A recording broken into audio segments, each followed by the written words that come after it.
Fizi News 24. Média d'information en temps réel. Fizi News 24. Chombo cha habari kwa muda sahihi. Média d'information en temps réel.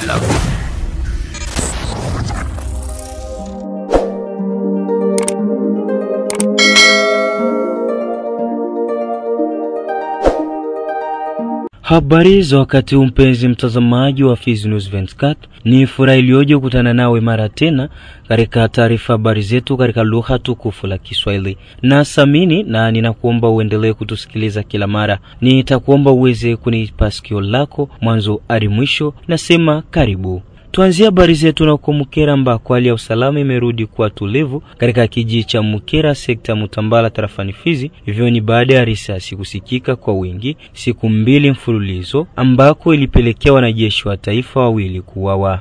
Katika mazungumzo nasi mwenyekiti wa kijiji hicho cha Mukera Mboka Ishie Tumbula 13 amesema kuwa shughuli mbalimbali zimeshuhudiwa kuendeshwa mchana wa siku ya 3 ya wiki. Mboka Ishie Tumbula 13 ameomba wakuu wa jeshi kubadili wanajeshi waparikanao pa Mukera kwa ajili ya amani na usalama wa raia. Kwa sasa tangia jana sheria ya risasi ilisikilika jana mchana kutwa hadi mpaka usiku ikatulia, lakini kwa mkaleo hadi kwa sasa hatujasikia tena mlio wa risasi. Maaktivite zote zinatumikwa kama vile kawaida. Kwa sasa unité ya Gepa mkubwa wabo iko wapi? Alafu ule aliyebakia naye chini ya ule naye yuko Baraka. Yaani hii vitendo yote ya upigaji risasi inapitika hapa hawako. Yule aliyekuwa kibaki na wao komanda Kompanyie baada ya ule askari wake kumurate masasi na yeye akamupiga masasi, alafu akakimbia mpaka kwa sasa hajulikane mahali alipo. Na kwa sasa nashukuru Mungu sababu naona kwa leo hali ni kimya, tofauti ya zile siku 2 usiku na mchana na usiku tulikuwa tukisikia milio ya masasi. Hakuja kuwa kiongozi mmoja wa administration mwenyewe, bali niliona tu komanda secteur Ansego na TD wa secteur ndo walifika wakabeba sehemu moja ya askari, na nyuma yao tena risasi ikaanza mpaka ikakesha, wakauana wao kwa wao tena nyuma ya wao waongozi wao. Ndio amani ni ya muda, sababu tangia jeshi itoke Minembwe kufika Mukera upigaji wa masasi ni tangia wao wapike hadi kwa sasa. Siwezi kuhakikisha ukweli amani inaonekana, hapana, sababu kesho kutwa tena wataendelea kupiga hivi hali ya masasi. Na mimi pendekezo yangu kwa wakuu viongozi, hii ya jeshi ya Gepa yote ingepelekwa kupeleka nchi nyingine. Suluhisho bakibadilisha tuone unité nyingine mpya itakao kuja, kama na wao watakuwa kama na wao, lakini sidhani kama watakuwa kama na hao. Kitengo cha SNSS tawi la tarafa Fizi na mji wa Baraka kimeendesha Jumatano hii ya tarehe 24 Septemba 2025 harakati ya ulipaji wa pesa za familia ima allocation familiale kwa wanamemba na wadau wa kitengo hicho. Bwana Kilimali Selemani Celestini, mkuu kiongozi wa kitengo cha SNSS tawi la tarafa la Fizi na mji wa Baraka, amefafanua kuhusu SNSS na huduma wanazoziendesha kabla ya kuonyesha sababu ya kualika wanamemba kwa siku ya leo. SNSS au Caisse Nationale de Sécurité Sociale ni kitengo cha serikali, c'est un établissement public à caractère technique et social ambayo inahusika na mazingira ya wafanyakazi katika ulimwengu wa kazi. Huduma za SNSS zinakuwa katika aina 3 au 3 branches servies par la SNSS. Kitengo cha kwanza au branche ya kwanza tunasema ni prestation aux familles, misaada ambayo tunapatia jamaa za wale watu walengwa. Ile tunaita prestation aux familles. Katika prestation aux familles tunakuwa ile ambayo tunaita allocation familiale, ile ambayo nilikuja kuchukua hapa kwa siku ya leo. Tunakuwa ma allocation prenatale ambao wamama wajawazito wanapokea. Tunakuwa allocation de maternité ambao wamama wazazi wanapokea, na kunakuwa indemnité journalière de maternité ambao wafanyakazi wenye wanakuwa katika likizo wanakuwa pia na misaada ambao wanapokea kwenye SNSS. Branche ya pili tunaita la branche de risque professionnel, yani kitengo cha hasara zote ambazo zinapatikana katika ulimwengu wa kazi. Katika ulimwengu wa kazi kunakuwa magonjwa inayotokana na kazi, na kunakuwa na accident zinazotokana na kazi. Wakati mambo kama yale yanafikia mfanyakazi, anakuwa na droit ya kuja kupata misaada fulani kwenye CNSS. Na aina ya tatu ni ile tunasema pension au ni pesa za uzee. Wakati mtu alikuwa anahusika na mambo ya CNSS hapa, alikuwa mwenye kuorozeshwa, alitumika katika ujana wake, alichangia katika ujana wake, anapozeeka, anapostaafu, anapofika kwa umri wa kuchoka, anapostaafu, CNSS anaanza tena kumpatia misaada ile ambayo tunaita pension. Na zile pension pia ziko aina mbalimbali. Yaani kwa kifupi ni 3 branch zenye ziko servi na CNSS zile ambazo tunatoka kufasiria. Ijapokuwa miezi imekwisha kupita mingi, lakini malengo ni yale yale. Ninakumbuka kwamba ni zaidi ya miezi 10 au 11 tulikuwa tena tunaona mambo ya hivi. Tunapenda kusema kama tulialika tena watu kuja kuchukua misaada kwa ajili ya watoto wao, ile ambayo tunaita allocation familiale.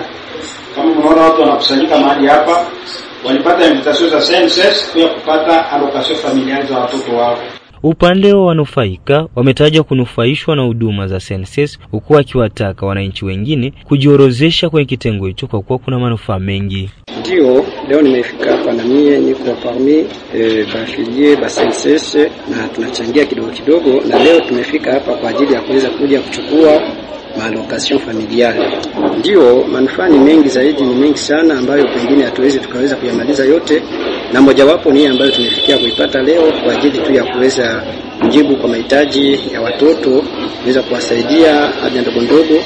Vingine ni vingi zaidi kwa namna ya mfanyakazi kwa muda ambao pengine anakuwa hana tena nguvu ya kutumika, anakuwa pengine amezeeka. CNSS inawasaidia kwa kipindi kama hicho, inawasaidia kwa inawapatia kidogo kidogo ili kwamba wajisikie nao wananusurika pamoja na wengine. Hapa nilikuja kukamata franga za watoto ile wanaita malocation familiale MAF. Manufaa iko paske ni franga zenye unachangia kwenye mfuko wa serikali, na ile franga pia inakurudilia. Inasaidia kwa watoto vya vile. Matatizo haiko nyingi sana. Makuta inatufikia ile wakati inapaswa fika. Sele mama insecurity ndio inatusumbua paske hii franga yenye tunapata ni franga yenye tungepaswa pata hata ma 2024. Me inakuya na retard juu ya ma situation securitaire. Watu waingie wengi sana paske makuta CNSS inasaidia watu. Manufaa ni mengi, tunasio leo tu, ni mambo ya kawaida tu, haiko leo ndo sasa faidika kuhusu mambo ya CNSS. Kwa ushauri wangu tu, wale ambao hawajajadili kuhusu CNSS, ningeomba tu wafikirie vizuri nao wakuje wajadili kuhusu, kwa sababu kuna mambo mazuri ambayo sasa vile ndio sasa ikasema kama nikubatisha ni haki na kila mkongomani iko na haki ya kujadili kuhusu. Shirika la waendesha pikipiki katika mji wa Baraka Sokomoki ma Societe Coopérative des Motocyclistes du Congo limeomba kwa kitengo cha Transcom kusitisha ulipaji wa pesa 500 kwa waendesha pikipiki, kwani ni kinyume na pesa ile haijulikani kisheria. Akizungumza na TV yako bwana J. Eraston John, kiongozi wa shirika hilo, amesema kuwa hakuna sheria yote ile inayoruhusu kitengo cha Transcom kutoza pesa hizo, na hivyo ni vema kitengo hicho kuacha kabisa. Ndiyo tulifata ile information na baadhi yayo tulishawaambia kwanza bajabe biko materrain, na tulienda kuona kabisa mkuu kabisa wa ile kitengo po façon alijibia mbo hatutasema ya mingi sana, lakini tulipenda tu kuonesha kama ile taxe iko illegal parce que taxe za Transcom zinajulikana ni plaque, permis, vignette, PV d'expertise. Tofauti na hizi dokima ambazo mimi nataja hapa, zingine zote ni zinaweza kuwa ni taxe nyingali illegal. Alors mu Transcom kwa kitaxe au dokima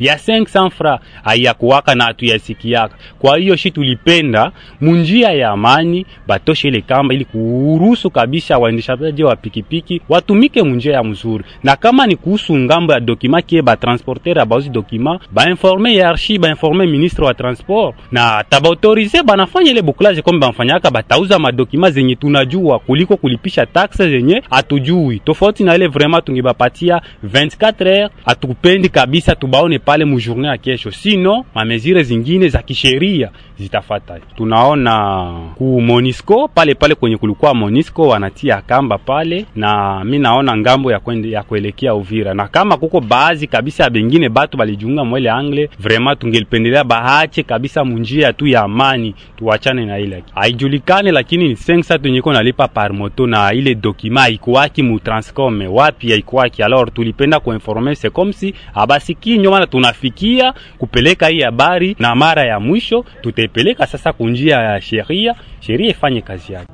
Na tumalizie na habari za kiraifa ambako wakati wa mkutano wa 80 wa Umoja wa Mataifa uliofanyika New York nchini Marekani, Rais wa DRC Felix Antoine Tshisekedi ameomba kwa Umoja wa Mataifa kuchukulia maanani swala la Rwanda kuondoa majeshi yake nchini DRC na kuacha kusapoti M23. Wakati wa hotuba yake katika kikao cha 80 cha mkutano mkuu wa Umoja wa Mataifa Jumanne Septemba 23 huko New York, mkuu wa nchi ya DRC Felix Antoine Tshisekedi mara nyingine aliwasilisha hali ya usalama wenye kuzorota mashariki mwa Jamhuri ya Kidemokrasia ya Kongo. Kwa kukomesha mzozo huu, alikumbusha Baraza la Usalama kwa azimio lake la 2773 la Februari 21, 2025 lililotaja kuondoka kwa AFC M23 katika miji ya Goma, Bukavu na maeneo yote yaliyo chini ya udhibiti wake, kubomolewa kwa utawala usio stahili uliowekwa kwa ukiukwaji wa uhuru wa Jamhuri ya Kidemokrasia ya Kongo, na pia kukomesha msaada wote wa moja kwa moja au sio wa moja kwa moja kwa uasi huu. Felix Antoine Tshisekedi alisifu uongozi wa Donald Trump kwa maana hii, ambaye aliunda masharti ya mazungumzo ambayo alisababisha Juni 27, 2025 kwenda Washington na kusainiwa kwa makubaliano ya amani kati ya Jamhuri ya Kidemokrasia ya Kongo na Rwanda.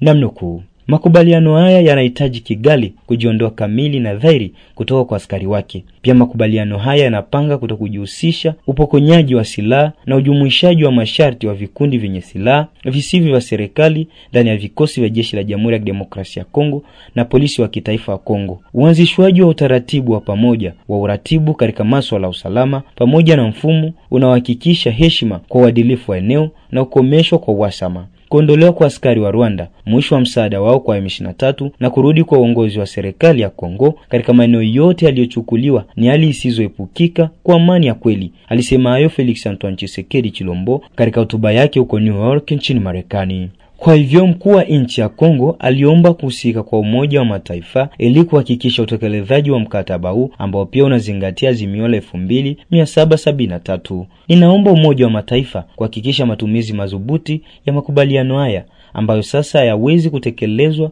kutoka kwa utekelezaji wa azimio lililotajwa hapo juu. Ikiwa maamuzi haya yatatekelezwa, damu ya watu wasio na hatia itaendelea kumwagika. Katika nguvu yoyo, Jamhuri ya Kidemokrasia ya Kongo na AFC M23 walisaini mnamo Julai 19, 2025 uko Doha tamko la kanuni zilizopelekea pande zote kufanya kazi katika suluhisho la amani. Napenda kutoa shukrani zangu kwa ukuu wake Emir wa Qatar, Sheikh Tamim bin Hamad Al Thani kwa kujitolea kwake kwa amani katika Jamhuri ya Kidemokrasia ya Kongo na katika ukanda wa Maziwa Makuu, aliongeza hayo Felix Tshisekedi. Kwa kuongezea, alirudi kwenye juhudi zilizofanywa kwa kiwango cha bara kwa kurudi kwa amani mashariki mwa Jamhuri ya Kidemokrasia ya Kongo. Mipango hii imeweka misingi ya utaratibu wa uwezeshaji wa kikanda. Baada ya kusainiwa kwa makubaliano ya Washington kati ya DRC na Rwanda chini ya usimamizi wa Marekani, majadiliano yanaendelea huko Doha ili kukamilisha mkataba wa Washington kwa kushughulikia vipimo vya ndani vya mzozo, hasa urejesho wa mamlaka ya serikali katika eneo lote na kujumuisha tena kwa vikundi vyenye silaha.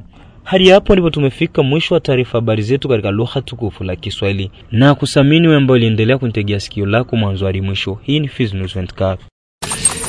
Fizi News 24, média d'information en temps réel. Fizi News 24, chombo cha habari kwa muda sahihi. Média d'information en temps réel.